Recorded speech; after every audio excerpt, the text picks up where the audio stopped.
prendre la parole.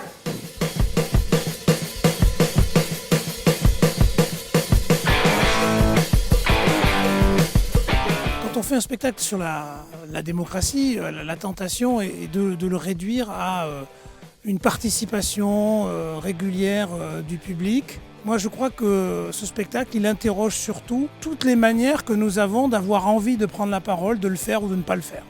Je vais vous soumettre à votre réflexion une phrase et puis on va essayer de discuter ensemble. Alors, je m'appelle Christophe Pébard, je suis maître de conférence à l'université Bordeaux-Montaigne en histoire grecque. Je me suis lancé avec Barbara Stigler dans cette aventure théâtrale depuis 2022.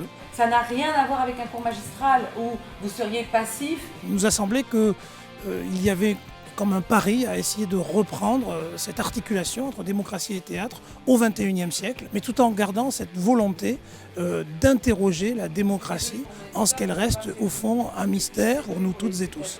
Alors là, ça ne va pas. Si je vous parle de démocratie, vous ne pouvez pas simplement attendre de moi un discours sur la démocratie, c'est contradictoire.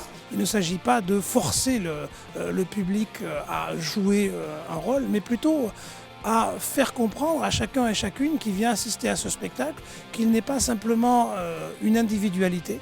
Dans les maisons de retraite, dans les lieux de soins, est-ce qu'il y a de la démocratie ? Toutes ces questions, elles ont été originellement posées au théâtre et il nous a semblé important de les faire résonner de nouveau. Non mais la prochaine fois, vous participerez plus, hein ? Promis ? Je crois que, modestement, ce que nous essayons de faire, c'est d'utiliser les théâtres qui le veulent bien pour accueillir cette réflexion collective, pour avoir envie de nouveau de se parler les uns les autres avec nos contradictions, nos désaccords, plutôt que de se réfugier dans des quant à soi qui trop souvent nous confrontent à des gens qui nous ressemblent. Allez Bordeaux, debout !